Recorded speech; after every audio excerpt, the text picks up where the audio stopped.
what's your take on this attack on the Al-Shifa hospital? Have Hamas been using this hospital to facilitate their attack on Israelis? Well, the fact that you asked that question means that it's not a known.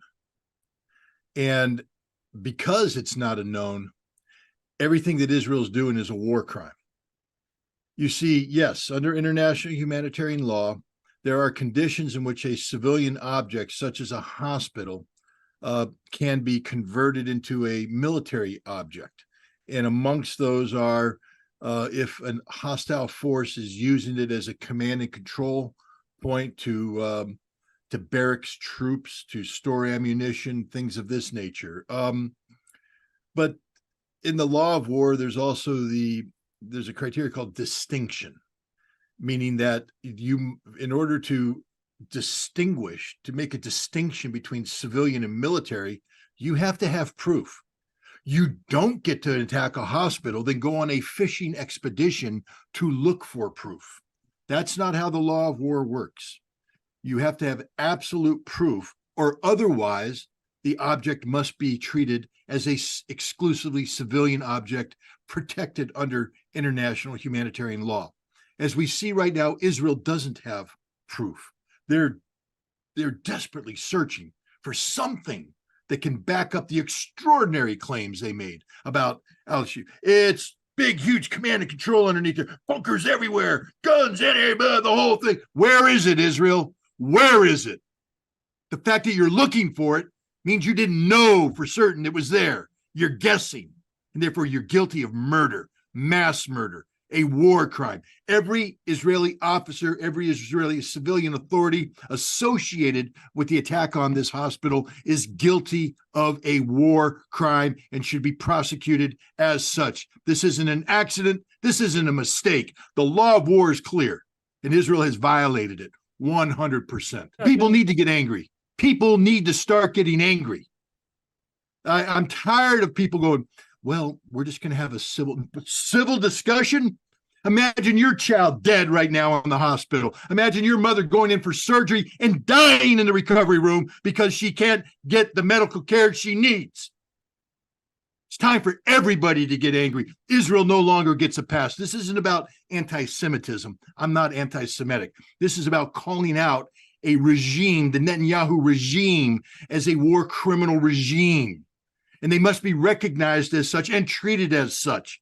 And I'm telling every Israeli pilot right now, we may not know your names because you're protected by the Israeli defense establishment, but we know the date you dropped your bombs. And one day justice will come to you because the records are clear. You climbed into a cockpit and you received an order and you executed that order, and you are responsible for the due diligence of the target that you're striking. You are responsible. And if you know that you're carrying out an act of violence as part of the indiscriminate bombing, the collective punishment of the Palestinian people, you have committed a war crime by definition, and you will be found out and you will be held guilty, just like every Israeli officer on the ground in Gaza right now. Hey, you battalion commanders, if you have snipers under your command and they're in schools shooting children, you're guilty. You're guilty. They're all guilty, and it's time we call them out for what they are. You know, I have been accused of condemning the Germans in World War II for what the Nazis did. And people said, well, there were good Germans. They were just German soldiers doing their job. Maybe you can make that case, but you can't collectively say that because the Germans knew what they were getting into and the soldiers knew what they were fighting for.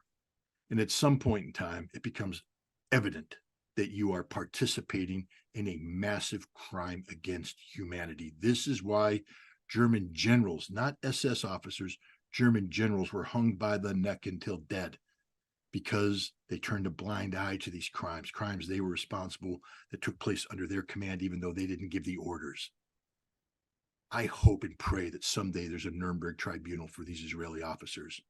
And I want to see the look in their eyes as they're led up to the gallows, wondering in their mind what's going on as feel the noose around their neck, knowing they only have seconds to live before the executioner pushes a button, their neck is snapped, because that's all they deserve. They don't deserve our adulation. They don't deserve our admiration. They don't deserve our sympathy. They deserve our mass condemnation for the criminals that they are. It's disgusting what's happening right now in Palestine. And this has nothing to do with Hamas. Nothing to do with Hamas. It has everything to do with Israel's national decision-making cycle, which mainstreams collective punishment, which singles out every single civilian in Gaza as an extension of Hamas, and that is a crime, a crime, a crime. And if you're a pro-Israeli person in the streets demonstrating for them, shame on you, because this isn't about protesting against anti-Semitism. If it was about protesting against anti-Semitism, I'd be marching alongside, because there's no room for anti-Semitism, especially now. This is not a Jewish problem. The Jews are not to blame. Stop pointing the fingers at the Jews. This is about Zionism, political Zionism.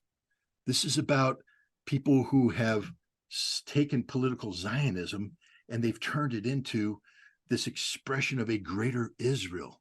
Eretz Israel. Show me anywhere in international law where the global community has greenlighted greater Israel. Nobody has. It's only in the sick fantasy of the Israeli leaders who govern Israel today. And if you're an Israeli fighting for Israel, you're not fighting for the defense of Israel as defined by the United Nations, as defined by 1948 or even 1967. You are fighting for a greater Israel, which means that you are saying we encourage a war of aggression against all of our neighbors, not just the Palestinians. This is a criminal regime. This is a sick regime, and it has to go. That doesn't mean that Israel has to go, but Eretz Israel is finished. Needs to be finished, needs to be killed. And the whole world needs to rally around this cause. I'm ashamed of the Arab world right now. I'm ashamed of the Muslim world. They had an opportunity. They had that joint extraordinary meeting in Riyadh last Saturday where they had a chance to squeeze Israel dead with an oil embargo. And they chose not to, which means that they have chosen money and profit over Palestinian blood. So, yeah. This condemnation is across the board for the leaders in Saudi Arabia, for the leaders in Turkey, because Erdogan may be out there saying the right thing, but he's allowing Turkey to transport Azeri oil over a pipeline onto ships in Turkish ports where they're sent to Israel to fuel the war machine. So Erdogan, you're a hypocrite. Shut the oil and I'll listen to you. Sisi, you better mobilize all your divisions and put them on the border with Israel and tell them that you are marching to Jerusalem if this doesn't stop. The king of Jordan, the same. Make Jerusalem yours again. Reverse 1967. Syria, take the Golan Heights. It's time for Israel to be terminated as a political Zionist state, because until it is, these crimes will continue. The Palestinians mean nothing. Their lives mean nothing. We're at the point now where numbers mean nothing because they become so big, you can't really attach a human face to them. It's just a figure on a piece of paper. When you step back and look at October 7th, what was the reality of that day? Well, let's start with the name of the operation, Al-Aqsa Flood. Why does there have to be an Al-Aqsa flood? What is Al-Aqsa? It's a holy place in Jerusalem, the Al-Aqsa Mosque, third holiest place in Islam. Why would Hamas have to name an operation Al-Aqsa Flood? Oh, could it be because the Israelis had for the past months, years, been desecrating the third holiest shrine in Islam? Could it be that the Israelis were disrupting Islamic worshipers, throwing tear gas into a mosque, beating up women, bullying men? Maybe that's why it happened. Maybe the Palestinians were tired of being surrounded by a fence and surrounded. You know, there's a lot of people don't know this. They're like, Gaza isn't occupied. Really? What is the CLA? What is Kogat? These are two Israeli entities that control everything that happens inside Gaza. Nothing goes into Gaza unless it's approved by the CLA or Kogat. That means that you have to submit paperwork that gets approved by the Israelis, and the Israelis deny everything because they're in control. Nothing happens in Gaza unless the Israelis deem it fit to happen. That is the definition of occupation. And you ask, why did they do it on October 7th? Now, I'm an American. I come from a tradition that says, you oppress me, I take you out and declare my independence. We did it to the British tyranny. We beat the crown. They called us terrorists. Some of us were. Samuel Adams, a documented terrorist. Paul Revere could be accused of a terror. Now, these are great patriots in the American mind because we believe that we were right. The British believe we were wrong. We beat the British. We got our independence. How is Palestine going to get their independence? Who's going to give it to them? No one. We know that. On October 6th, no one was talking about a genuine two-state solution. It was done, finished. Goodbye, des vidania. The Saudi Arabians were talking about normalizing relations with the Israelis. They had forgotten about their precondition, about the necessity of a Palestinian state existing. Oh, we'll talk about it. No one's going to talk about it because once you normalize relations, it all becomes about the money, the money, the money. Everybody's focused on the India, Middle East economic corridor, going from Mumbai through Dubai up through Saudi Arabia onto Jordan to Israel, Haifa onto Greece. That was it. Joe Biden made it the signature element of his G20 summit. Netanyahu stopped talking about the Iranian bomb in the United Nations long enough to brag about this, and Israel's rolling it. No one was talking about a Palestinian state. No one cared about the Palestinians. Definitely not the president of the Palestinian Authority. Mahmoud Abbas, one of the most corrupt men in the world. And Fatah, what have they become? They become a mafia group that basically steals money meant to benefit the Palestinian people, puts it in their own pocket, builds villa after villa after villa after villa. The Palestinian people had been forgotten. Only one entity was speaking out for them. One. And it wasn't Hezbollah, and it wasn't Iran. They give words, they give words, they give words. Only one. Hamas.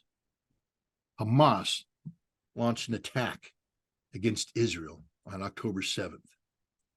Because if they had failed to do so, there would never be a Palestinian state. Regardless of what you think about what Hamas did on October 7th, you must acknowledge the following. Everybody's talking about a Palestinian state now. Everybody's saying that this has to be part of the political solution. That's a huge victory for the Palestinian people, which means it's a huge victory for Hamas. You call Hamas a terrorist organization, but you ignore the fact that Israel encouraged Hamas to make the transition from being purely a resistance group into being a political party capable of governance. Israel helped fund Hamas's politicization. Hamas won an election in 2006. People tend to forget that. They won a democratic election. They won more votes than Fatah. They controlled the legislature. Now, that was an outcome that Fatah, the Palestinian Authority, couldn't accept. Israel didn't want to accept. My God, they wanted democracy, but not that kind of democracy. No, we don't want democracy where the will of the people is manifested. We want democracy that we control the outcome, but they didn't control that outcome. And it led to a civil war where Hamas won control over Fatah in the Gaza Strip. They lost control on the West Bank, but they won control in Gaza. Therefore, they are responsible for the governance of Gaza.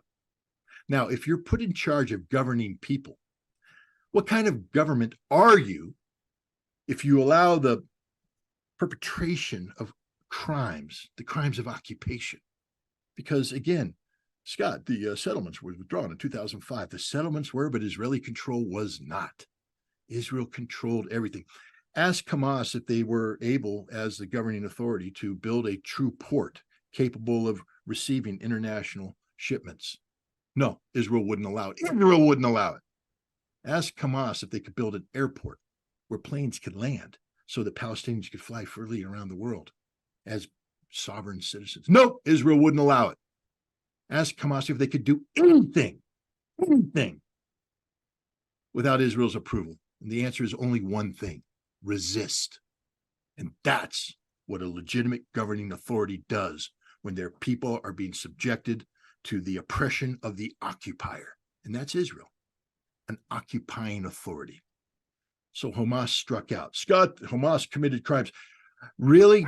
You guys do know all the people that say that, and that in 2004, the International Court of Justice, which is sort of the body for the United Nations, for the global community to make final judgments about opinions regarding international law, determined that Israel was an occupying power, that the Palestinians were an occupied people. And you do know, therefore, according to this 2004 opinion, that Israel has no inherent right of self-defense. The occupier can never, ever, under any circumstance, cite self-defense against actions that are derived from the occupied responding to the occupier. So, yeah, no, Hamas struck out as they should. And I'm telling everybody here, if you're a man or a woman worthy of the name, and you are a Palestinian living in Gaza, if you weren't with Hamas on October 7th, you stand for nothing. Nothing. Because it means you don't want a homeland. It means when you want to live in perpetual slavery, perpetual serfdom. No, free men and free women would have supported Hamas on that day. And they should still support Hamas to this day, because Hamas is struggling against an illegitimate occupying authority, a war criminal nation. Never forget that Israel is not a nation of innocents. These are people who elected a government that has said, we will not allow a Palestinian state. You do know, we hear a lot of talk about from the river to the sea, Hamas's charter. Well, gosh, when was Hamas formed? I think in the late 80s, sort of came up in the late 80s and all that. When was the Likud party formed? In the early 50s. You know who invented from the river to the sea? The Likud party. It's part of their founding charter. And they believe it and they act it. They will never tolerate a Palestinian state. Their entire being is designed to defeat Palestine, erase Palestine. All these Zionists, all these pro-Israeli people are going, where are they supposed to go? The 6 to 9 to 7 million Jews that are there, where are they supposed to go? Why the hell don't you think about the Palestinians? Where are they supposed to go? You're so willing to evict them and have them absorbed by countries around the world. Why the hell can't the tables turn? And I will tell you what, you Israelis, you pro-Israelis, there's only 7 million of you. And when the time comes and 1 billion anti-Zionists gather on your borders, maybe you guys should go read the story of Smyrna. Today it's known as Izmir in Turkey. Read the story of Smyrna. What happened to Smyrna at the end of World War I, at the end of the Greek invasion of Turkey, at the end of the Greco-Turkish War, where the Turks counterattacked and drove the Greeks into the ocean and basically said, Greece is that way. Swim or die. That's the future of Israel, if Israel isn't careful, because no one's going to care. Right now, there are people that do care. I care. I believe in Israel's inherent right to exist. But Israel is defined by the United Nations in 1948, or if we want to, we can modify it to 1967. I think the Oslo Accords talk about returning to the 1967 borders. So be it. That Israel has a right to exist because the international community has said it must exist. Who am I to go against the will of the international community? But the international community has never green-lighted Eretz Israel, never green-lighted Greater Israel. They've always spoken about the need, the necessity for a Palestinian state. And if Israel today is politically controlled by people who say that Palestine can't exist, and the only solution is that Israel can't exist, and Israel must be eliminated, Smyrna will be repeated. Maybe they'll write about it being Jaffa or Tel Aviv or Haifa. But one way or the other, the Israelis, the political Zionists, will either learn how to peacefully live with their Palestinian neighbors, or they will be driven into the sea. How desperate is the Netanyahu administration to drag the U.S. into a larger conflict in the Middle East? Well, it's not just Netanyahu. The United States has been front-loaded to support Israel without question, regardless of the political leadership, for some time now. The last time we put the brakes on something like this was in 1990, 1991, during the Gulf War. The administration of George Herbert Walker Bush had famously stood up to the Israeli government and told them that, there's not a blank check here. But later on, under Bill Clinton, and then later on George W. Bush, and then Barack Obama, Donald Trump, and now Biden, that's changed. And Israel basically was given literally a blank check. The Israeli lobby took over control of Washington, D.C. The Arab lobby was dispersed. And we now find this situation where we're front loaded to give Israel anything they want. But I will tell you this.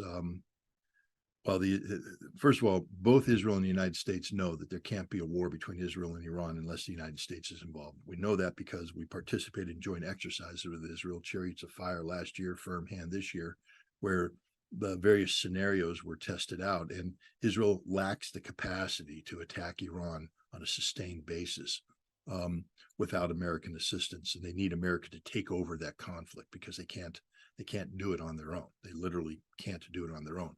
And the problem is that they can initiate a strike against Iran, but then Iran will destroy all of Israel with precision-guided ballistic missiles. Not just Iran. There's a member of the Israeli cabinet, female member of parliament. She's a Likud party member. She has resigned against Netanyahu, and today she's saying that he has ruined Israel, and he has. She understands the truth. She knows the truth, that Hezbollah is sitting on thousands of precision-guided munitions. Precision-guided munitions meaning that they will strike a target within 3 meters of its intended, point of detonation. That means it's going through a window. And that these weapons are such that the Israelis can't intercept them. So if they're fired, they will hit what they're aimed at, and that will destroy Israel. She knows it.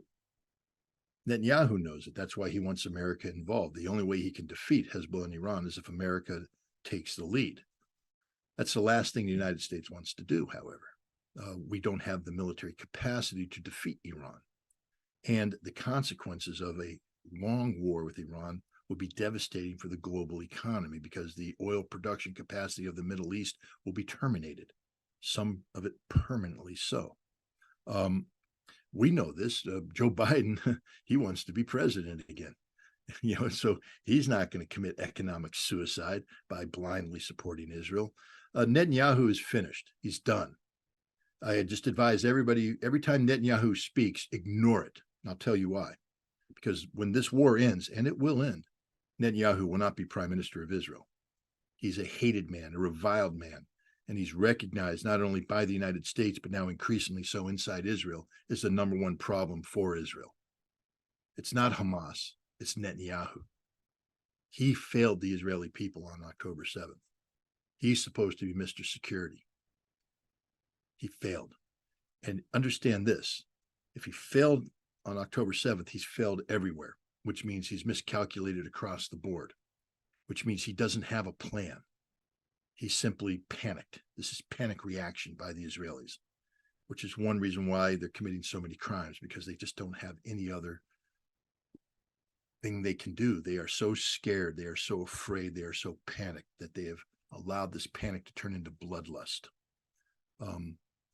And for them, it's bad. Not only does it expose them as a criminal state, but it also has turned global opinion against them. Let's be frank.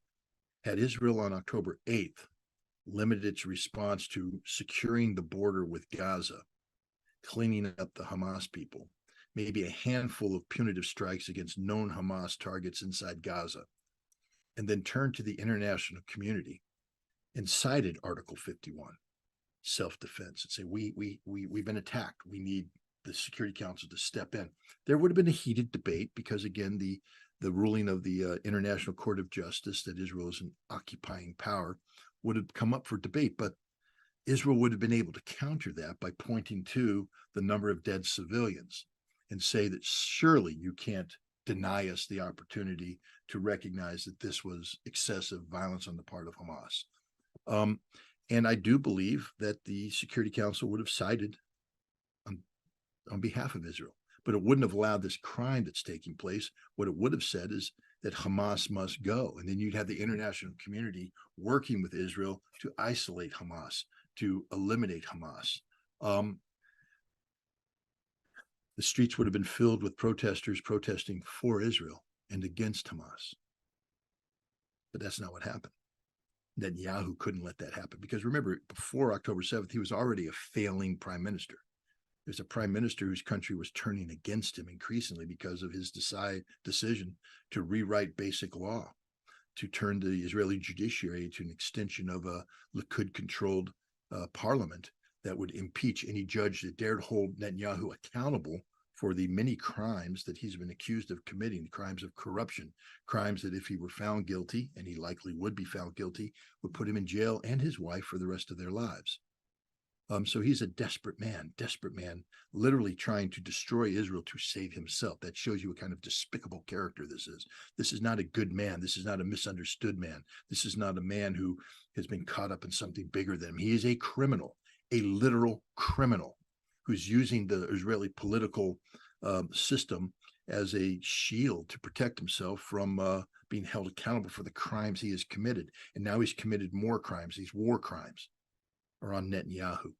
This is a man who has no support, no meaningful support in Israel.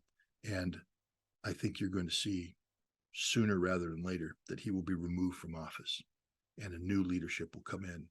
And this will be largely because the United States is putting that pressure on them, because we recognize, and we see this with cables being sent from ambassadors around the world to Secretary of State Blinken to the White House, that the United States has lost the Arab world. They won't talk. They won't listen to us. We've lost their respect. It's over. That's all because of this Benjamin Netanyahu criminal in that's governing right now in Israel. So I think we're seeing a situation where the United States has had enough of Israel's crimes, and that the United States is going to begin holding Israel to account. And the best way to hold Israel to account right now is to push Netanyahu out and get an Israeli government in that will be willing to sit down and seriously discuss how to bring an end to this violence and how to promote a lasting peace that's inclusive of the existence of a Palestinian state, a legitimate Palestinian state, not a throwaway fake Palestinian state.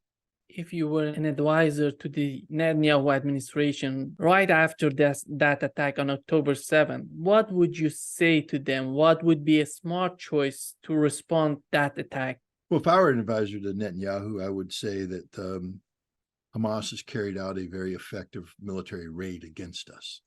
And we have to ask ourselves, what were they trying to accomplish? Hamas has stated three things: the creation of a Palestinian state, the freeing of 10,000 or 5 to 10,000 prisoners being held by Israel, many of them women and children, and the sanctity of the Al-Aqsa Mosque. Now, the Netanyahu administration is familiar with all of this because they have said, we will not allow a Palestinian state, straight up, won't allow it. We're encouraging greater Israel. We're not just refusing to have a Palestinian state. We want to eliminate Palestine altogether. They're not going to free the prisoners. And they view the Al-Aqsa Mosque as an impediment against, the next temple, the rise of the temple in Jerusalem. And so it's very hard as a military guy, but I would say that understand that this raid was designed to trigger our response, and therefore we must be in charge of our response so that Hamas isn't controlling this ship, that we are in control of this ship. So the first thing is we need to reseal the border to make sure Hamas can't do this again. We must ask ourselves, how did Hamas do what they did? And we have to make sure it doesn't happen again. Second of all, we have to eliminate any immediate threats to us. So if Hamas is launching rockets, I would authorize military strikes and to take out rocket launch sites and to take out command and control nodes if they can be identified. But the issue of distinction must come into play, as must proportionality. But then I would say that we need to find a way to understanding this, that Hamas isn't just a military organization, it's a governing authority and an ideology. And if we would learn from the Americans, we know now that you cannot bomb an ideology into extinction. In fact, the way you deal with these problems could actually enhance that ideology, strengthen that ideology. That if our goal is to weaken Hamas, we must not provide them with the fuel that will power the engine that makes them an even bigger entity. Today, Hamas is huge. Everybody's talking about Hamas. Demonstrators in the streets for Palestine, but indirectly for Hamas. They have more authority and legitimacy in the international community today than they had on October 6th. The Israelis have failed. They've done exactly what Hamas wanted them to do. Hamas took hostages, fell back into the Gaza metro, 500 kilometers of tunnels under the ground, and said, come and get us. And Israel did. And Hamas knew that Israel would use collective punishment because that is the written doctrine of Israel, the Dahiyah principle, named after that West Beirut suburb. And I'm sure I mispronounced that name and people are going to correct me. I apologize. But you know what I'm talking about. The point is, Israel did everything Hamas wanted them to do. And Hamas is winning this fight because war is an extension of politics by other means. This is a political fight. And Israel is losing the political fight. They can win all the little tactical victories on the ground that they want, but they're not destroying Hamas. They're not defeating Hamas, and they've lost politically. When you have the United States saying that Benjamin Netanyahu's got to go, you lost. When you have the world gathering around and condemning you, you've lost. So I would have told Netanyahu that we don't want to lose and that we have to view this as a political struggle, not just a military struggle. The military job right now is to contain the problem. The political job right now is to destroy Hamas. How do we do that? We do that by not playing their game. The first thing I would have done, and I've been advising the Israeli prime minister, is I would have turned to the United Nations and make an Article 51 appeal for the world to rally around our support. And then I would say that Israel is open to direct negotiations with Hamas about resolving this issue. Israel is open to direct negotiations with Hamas. That means that Israel's sitting at the table waiting, and there's a seat over there with a sign that says Hamas. And you invite Hamas to the table. Now, Hamas doesn't want to sit at that table. Hamas doesn't want to recognize Israel. And you just disenfranchised Hamas. You just delegitimized them in the eyes of the world because everybody's now looking at Hamas saying, you have to sit down, you have to talk. And if Hamas won't talk, Israel just won the political fight. And now the process comes to delegitimize Hamas and find something that can step in its stead, Fatah perhaps. And if I were the CIA, I would be encouraging a renewal of the Fatah-Hamas civil war. I would be telling the people of Palestine that Hamas can't govern. They have abandoned you. They have betrayed you. They have done everything bad against you. And it's time for the Palestinians to clean house. And I would encourage that to be taking place. There's a lot of things Israel could have done that would have maintained this. Now, for me, I'm glad they didn't because I believe in the defeat of Eretz Israel. I don't want a greater Israel, but I'm just telling you that there was a way to go about doing this, that Israel could have come out as the victor. Except Hamas knew that Israel wouldn't do that because Israel's incapable of doing that because Israel is a nation that's infused with hubris, with arrogance. The pride comes before the fall. And that's what Hamas was betting on, and it was a damn good bet. It wasn't even a gamble. Vegas wouldn't have given odds against Israel doing what they did because it's just an assured reaction, especially from a government as unthinking as Benjamin Netanyahu's.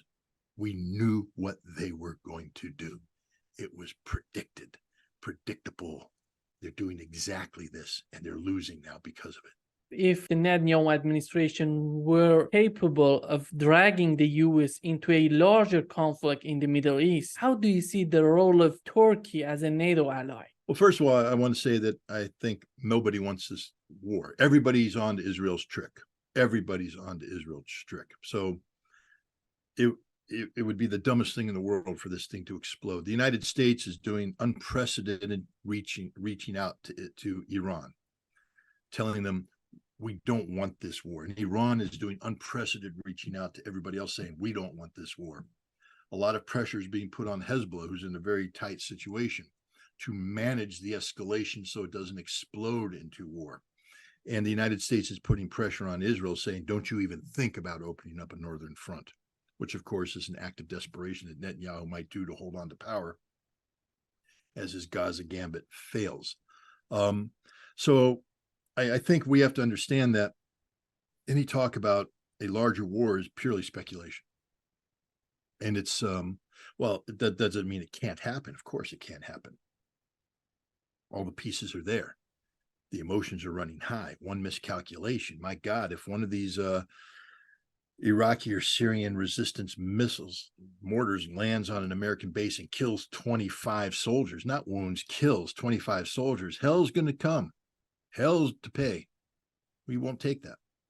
And then we have the real risk of major war. But nobody wants that war. Everybody's on to Netanyahu's treachery. You know, Turkey is a NATO ally. This has nothing to do with NATO, nothing to do with NATO whatsoever. This is purely a Middle Eastern problem. And the United States is not going to go to war against Turkey if Turkey intervened against Israel. That's an Israeli problem. We will continue to provide arms, munitions, etc. But we're not going to intervene to save Israel. We're not going to put American boots on the ground. First of all, what's Turkey going to do? It's very difficult. I mean, is the Turkish Air Force going to mass its aircraft and strike Israel? That would be foolhardy because Israel has some potential to strike back. There's no common border between Turkey and Israel, or Turkey can't send troops. Where are they going to send troops through Syria? No, they don't have good relations with the Syrians. Through Iraq, that ain't going to happen either. Through Lebanon, nope. So I think right now we just have a lot of muscle flexing by Turkey, but there's no real threat of a Turkish-Israeli confrontation. The big threat comes from Iran, and the United States is doing everything in its power to make sure the Iranians know we don't want this war. And so you're going to see we're turning on Netanyahu. We don't want him in power, and we're going to put whatever pressure we can to get him removed from power. How do you see this excitement in the US, especially among Republicans, that they're talking about bombing Iran, let's fight Iran. Iran is the main source of these problems in that region. How do you see this? Is that a viable choice for the US? Yeah, we're in no position to fight Iran right now, none whatsoever. Back in 2020, I believe it was, the Iranians shot down a Global Hawk drone, an American drone, over the Strait of Hormuz, and the Trump administration was talking about retaliating. Maybe it was 2019. They were talking about retaliating, and the Pentagon drew up a list of options, but they also told them that understand that if we strike, it'll create a ladder of escalation that will end in a general regional conflict that we're not in a position to win, that Iran will be able to destroy the totality of our infrastructure in the Persian Gulf region and the Middle East region. While we'll be able to do some harm to Iran, we won't be able to prevent them from destroying things. And if we strike their oil, they'll take out all the oil in the region. And now our economy has collapsed. It will take us, 9 to 12 months to mobilize the 900,000 troops we'll need to invade Iran. And even an invasion of Iran, how do we do it? This isn't going to be the Gulf War where Kuwait has opened up its port, Saudi Arabia opened their port. We were bringing stuff into ports in an uncontested fashion, landing our troops at airfields that were open to us. How do we get our troops into Iran? We'll have to take a port seizure. Now, the Marine Corps does that for a living. That's what they do. But the Commandant of the Marine Corps, former Commandant, Mr. Berger, General Berger, when he came on board a couple of years ago, he said that, he's reviewed the national defense strategy and the role that the Marine Corps plays in that. And he realized that the Marine Corps can't do what it's promised the president, Congress, and the American people that it should be able to do. And that is to project power in a meaningful fashion in this modern environment. He said, we're married to legacy operations where we put all our Marines on a handful of ships, but these ships are now targets with anybody who has advanced ballistic missile capability, area denial weapons. So as we bring our ships in, they will be attacked. They will be sunk. We lose all our Marines. We have nothing. He's, so, and he said the carrier battle group's the same thing. It's a legacy system going back to World War II. We're in love with the carrier battle group, but the carrier battle group has never been subjected to the kind of anti-shipping missile fire that it would be subjected to if we went to war against Iran. I'm not saying that everything with Iran would work perfectly. It's possible that one or two ships could come in, but it's very problematic to do a port seizure when you lose 50% of your landing force in the waters, and we don't have anybody to replace them. That's the problem. There's only so many Marines, and you put them on a ship and that ship gets sunk, they're done. Now the Army's going to come in, but now you land them in Chaba Harbor, you got to, or Bandar Abbas, and now they have to advance inward. There's the whole Zagros mountain range that they have to get through. There's other mountains, there's multiple mountain ranges and deserts. It's inhospitable terrain to get to Tehran, which is the center of power. How do we do that? How do we begin to do that advance? We can't. Iran controls that area. There's millions of them. It's a war we will lose. It's a war we know we will lose. We knew we were going to lose it when they were briefed in it to Donald Trump in 2019. We know we're going to lose it today. There's not a single person in the military that believes we can fight and beat Iran in a stand-up fight today.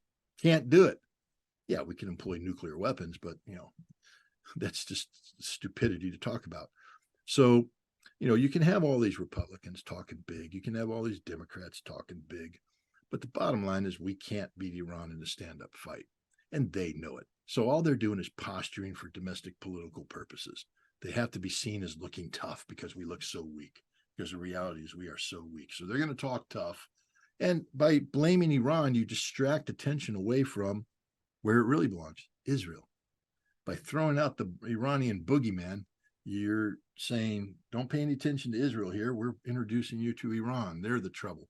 No, the trouble is Israel, 100% Israel. Israel's the problem, and the solution will be found in dealing with Israel. The United States doesn't want a war with Iran because we can't beat Iran. We can't win that war. It seems that Avdiivka going to turn a new Bakhmut for Ukrainians. Are they taking a lot of casualties in this battle? The Ukrainians are being slaughtered, butchered. The Russians are taking some casualties, but nothing on the scope and scale of what happened in Bakhmut. In Bakhmut, Wagner were using, inmate units and throwing them into the battlefield without any regard for the loss of human life, and so casualties mounted. The Russians that are fighting in Avdiivka now, they are suffering losses. This is heavy fighting, but nothing along the lines. The Russians are being very slow, methodical. The Russian supremacy and firepower is real. The Ukrainians in some points of the battle can't even fire back. They have no artillery left. So the Russians are pounding them. The Fab 500s, the guided air bombs are just destroying things. This isn't going to be Bakhmut, because Bakhmut was about both sides being thrown into meat grinder. This is about Ukraine being thrown into meat grinder, and it's a very one-sided fight. And it's about to end. I think this morning the Russians broke into the most heavily fortified section. They call it Area C in Avdiivka. And I think you're seeing, it's the last desperation stands on the part of the Ukrainians. I liken it to what the Germans were doing in Stalingrad in the end of January and February. A lot of fighting by some very desperate men hiding out in basements and buildings, but it was over. There's a lot of fighting left from very desperate men in basements and buildings, but it's over. They've lost. It's not just that, but Zelensky himself has said that if they don't get an infusion of aid very soon, they're going to have to retreat. Now, what does he mean? Limited tactical retreat out of Avdiivka? It's too late, man. You lost that already. They're all going to die. Retreat from Kupiansk, where, to Kharkov or beyond. The fact is, once Ukraine leaves these prepared defensive positions and starts to fall back, they don't have the troops able to execute that maneuver. Gaps will open up in the line. The Russians will penetrate those gaps, and that retreat will become a rout. So the only military option they really have is to do a precipitous withdrawal back to the Dnieper River and use that water barrier as a mechanism of stopping the Russian advance. And that's where we're at. That's something I predicted would happen earlier this year, and it's happening. I mean, this was all predictable. Military math is a very harsh reality. When you are taking losses greater than your ability to replenish, you're in a negative factor.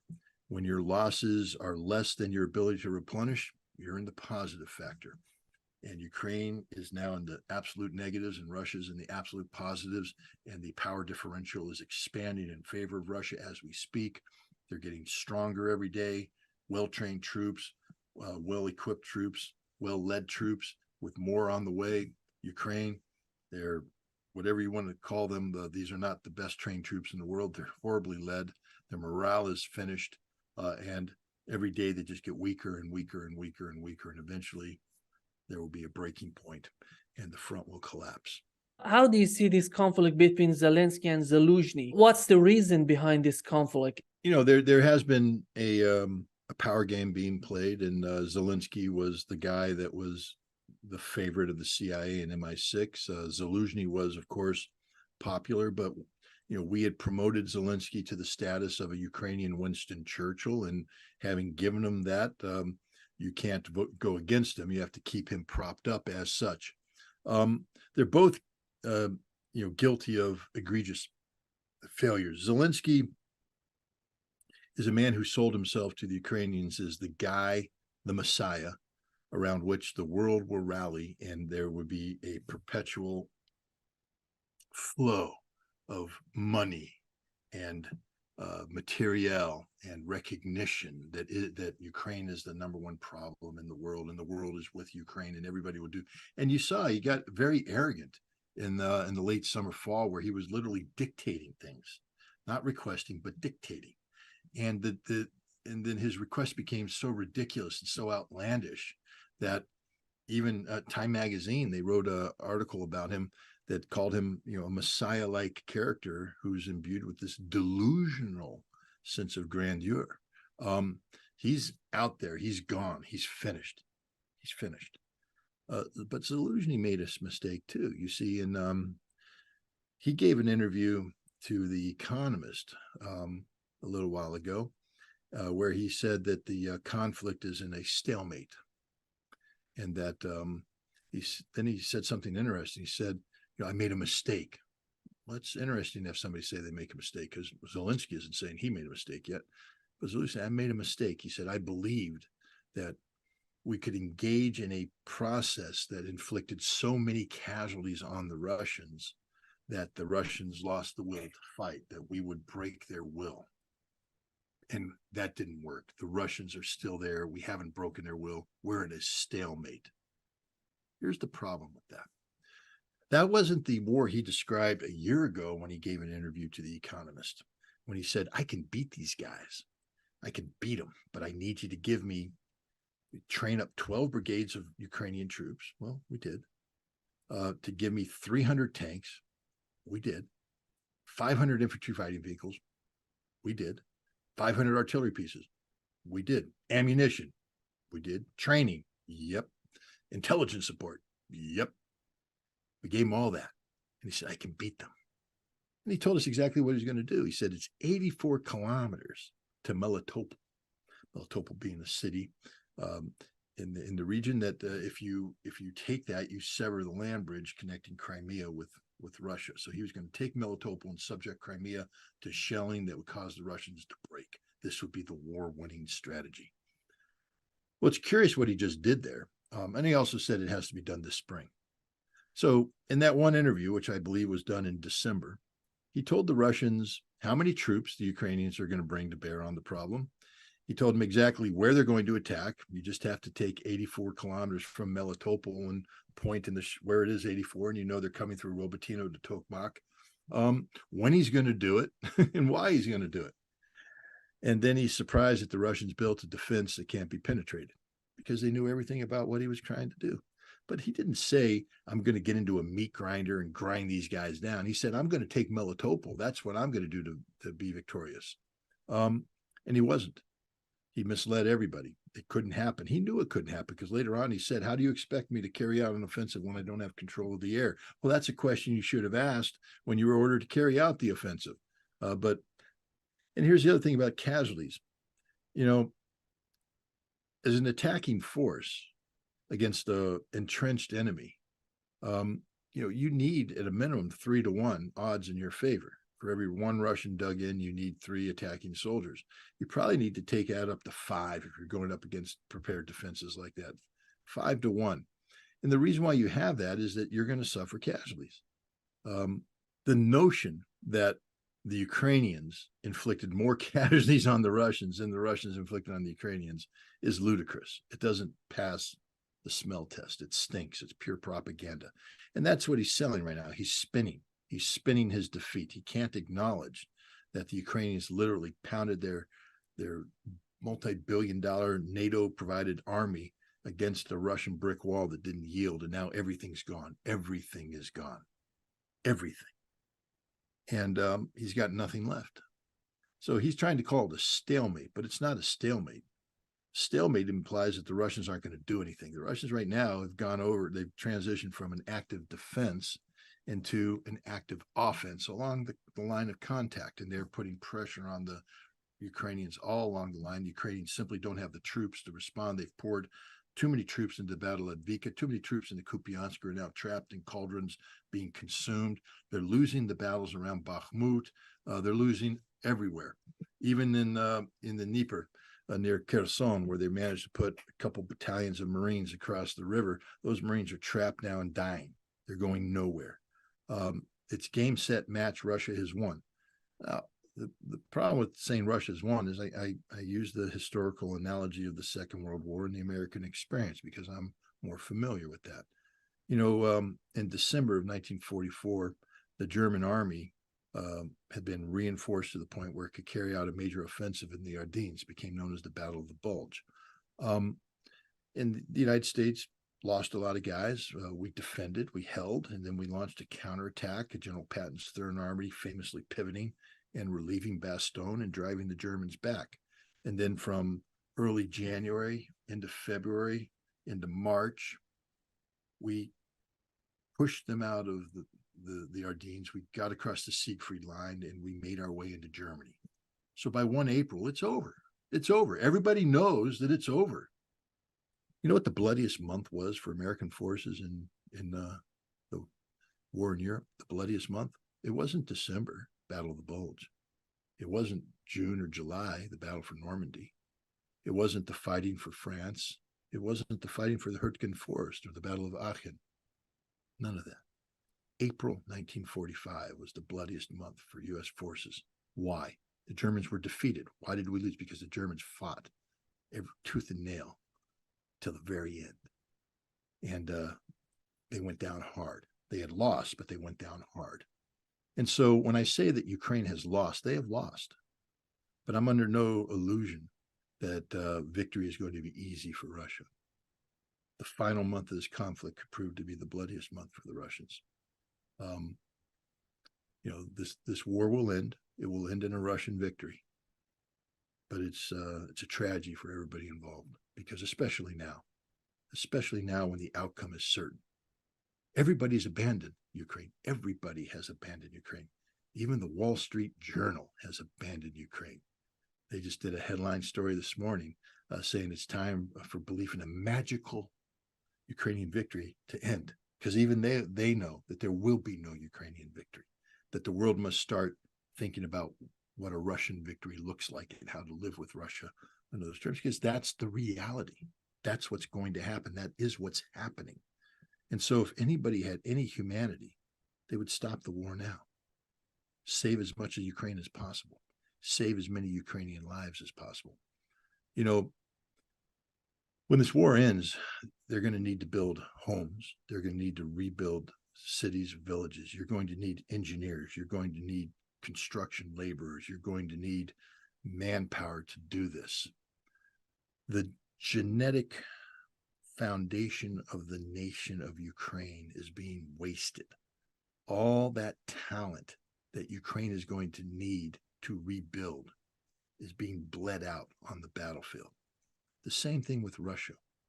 Russia's been fortunate enough to have won the propaganda war at home. What I mean by that is that the Russian people have fallen in behind the political leadership about this war. They believe in this war. They believe this war needs to be won, and they're willing to pay the price necessary to win this war. And as a result, hundreds of thousands of Russian men have left their jobs, good paying jobs, left their homes, left their families, left their loved ones, and willingly gone to a war that is defined as a meat grinder. This isn't World War I, where guys lined up and were marching off for vain dreams of glory. These are guys that know they're being fed into the meat grinder. They know what they're going to, but they go anyways because they say, we must finish this now. These are the guys that Russia needs when this war is over to rebuild. And they're dying on the battlefield.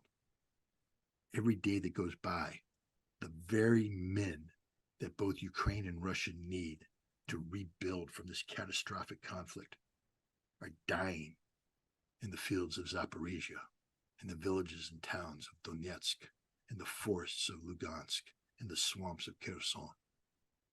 This war needs to end so that these men can live, so these men can do what they're supposed to do, which is to build their countries, make their countries stronger, make their countries better. Not so they can go to war against each other, but they can live in peace and harmony with each other as they're supposed to do.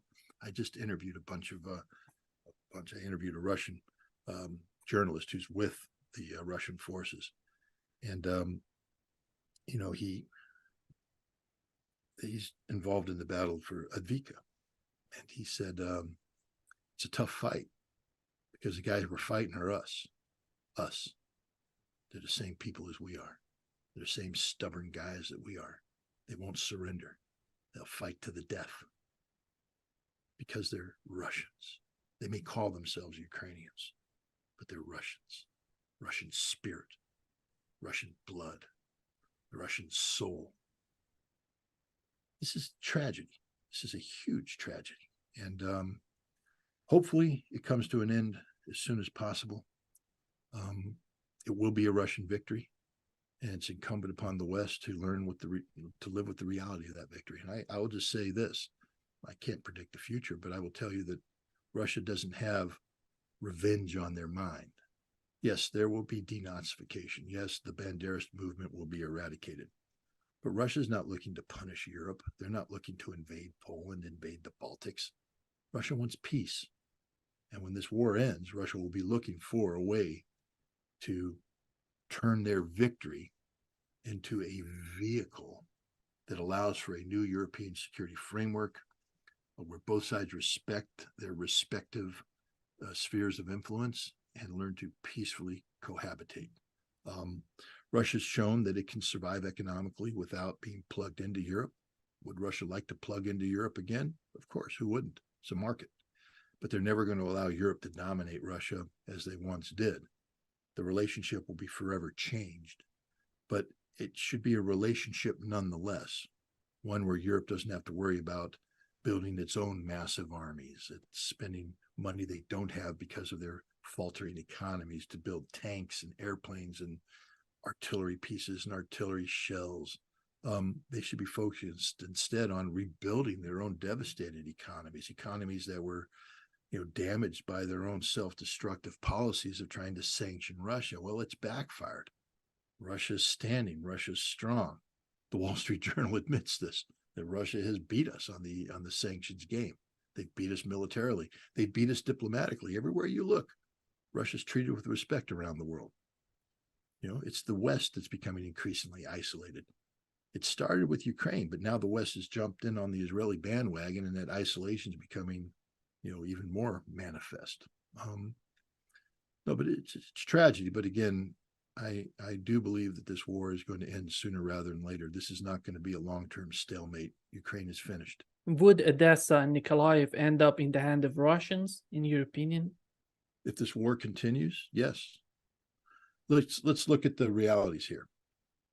What the Zelensky government has done, what the Zaluzhnyi's military leadership has done, is turn Odessa into a place where strikes can be carried out against Crimea. They've already compelled Russia to take a strategic withdrawal from Sevastopol, the headquarters of the Black Sea Fleet, and move it to ports because it's vulnerable to attack. if I were advising the president of Russia, I would say that Odessa must be Russian. We must control the coast. We must, in order to protect Crimea, we have to secure Odessa. Didn't always have to be that way, but Ukraine's actions have made that, a reality. Now, I believe that the Russian government is pragmatic, and if the opportunity came for a peaceful resolution to this war on terms that were favorable to Russia, meaning that Russia does get the denazification, no NATO, etc., that conditions could be created that allowed Odessa to remain under Ukrainian political control, but it would be a demilitarized zone. Ukraine will never again be allowed to project military power into Odessa so long as they have the potential of resuming the conflict with Russia. So that's a problem. If the fighting continues in Kharkov, I mean, once Russia takes Kharkov, they ain't giving it back. Once Russia takes any territory now, they're not giving it back, especially territory that has a significant ethnic Russian population. So the best thing for Ukraine to do right now is just stop the war and pray that Russia leaves Kharkov, and then hope for the best. But if they continue, yes. I mean, Russian leadership, Dmitry Medvedev and others, have pretty much said as much, that this will end with Russia gaining control of 5 more territories. And that includes Kharkov, Odessa, Dnipropetrovsk, Mykolaiv. It's Ukraine's choice. What do they want Ukraine to look like when this is over?